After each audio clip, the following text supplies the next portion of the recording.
কৃষ্ণপুর উচ্চ বিদ্যালয়ের কলঙ্কজনক ঘটনায় তেলিয়ামুড়া থানায় দুজনের নামধাম দিয়ে মামলা দায়ের করল বিদ্যালয়ের প্রধান শিক্ষক। বিদ্যালয়ের প্রধান শিক্ষক মনোজ দেববর্মা জানিয়েছেন, এই ন্যাক্কারজনক ঘটনার সঙ্গে জড়িত নিতাই নম দাস সহ আরও এক মহিলার বিরুদ্ধে লিখিত অভিযোগটি দায়ের করা হয়। যদিও অভিযোগে উল্লিখিত দুজনের বিরুদ্ধে পুলিশ এখনো পর্যন্ত কোনো ব্যবস্থা গ্রহণ করেছে কিনা সে বিষয়ে বিদ্যালয়ের প্রধান শিক্ষক কোনো তথ্যই দিতে পারেননি। 15 তারিখ নভেম্বর 2024 আমাদের কৃষ্ণপুর বিদ্যালয়ের একজন আইসিটি টিচারকে যে মেরেছিল, তার পরিপ্রেক্ষিতে আমার হেডমাস্টার রুমে এসে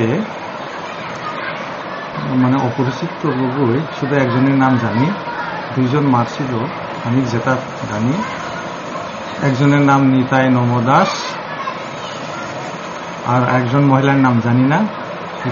আমি তাইনের নামের বিরুদ্ধে তেলামুড়া থানাতে এফআইআর করছি গতদিন 18 নভেম্বর 2024। তো মূলত কি বিষয়ে এফআইআরটা করেছেন? আইসিটি টিচারকে মারা হয়েছিল, গার্জিয়ান আইনকে হাতে তুলে নিয়ে আসি এই জন্য। তো ওদিকে কি এখন পর্যন্ত গ্রেপ্তার কিছু করা হয়েছে, এরকম কিছু খবর পেয়েছেন? এটা তো আমি খবর পাইনি।